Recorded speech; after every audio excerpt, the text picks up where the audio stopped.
Hi, my name is Tony Pelusi, and I am a relationship coach and parenting coordinator.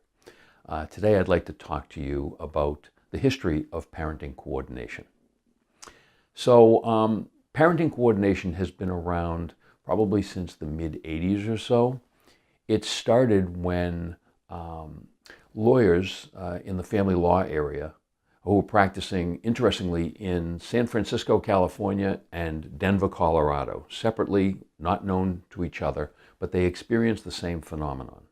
And that was that the courts were incapable or ill-equipped to handle the high conflict that existed in a certain number of clients that the lawyers were representing.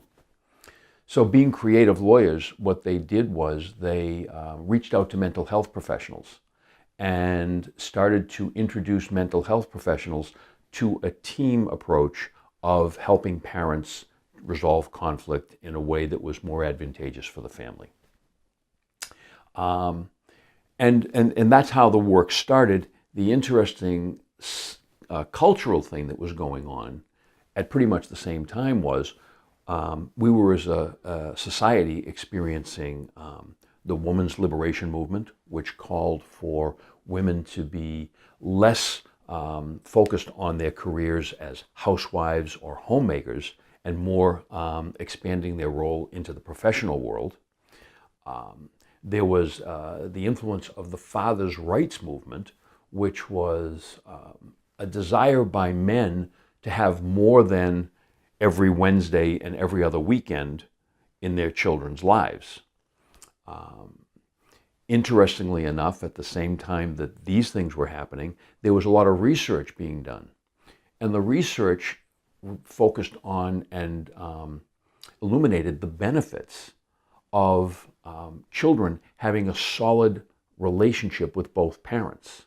This is called attachment theory.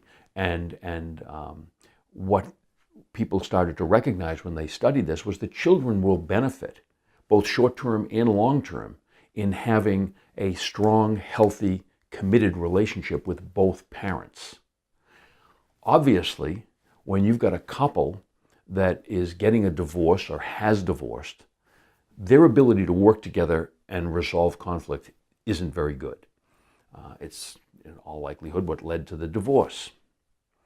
Now, with children in the mix and this desire to have two people involved in the children's lives, particularly when courts then started to grant joint legal custody, which meant that each parent has a right and a responsibility to be involved in decisions involving what's best for the children.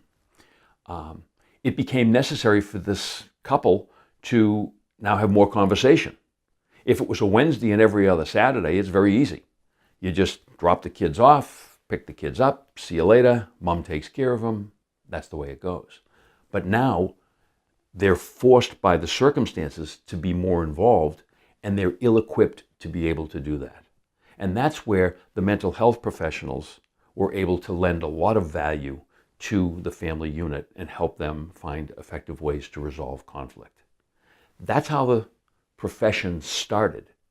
And then over time, as the courts began to see the importance and the benefit of having trained professionals deal with families in this situation, recognized that it's inefficient for this overburdened court to try and deal with issues like what time the children will get picked up, or whether the transition will happen at a library or a police station or at someone's home.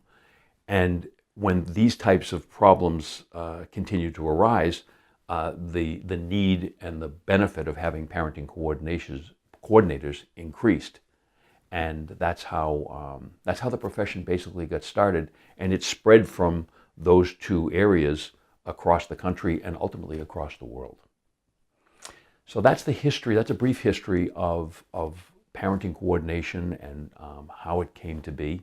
My name's Tony Pelusi.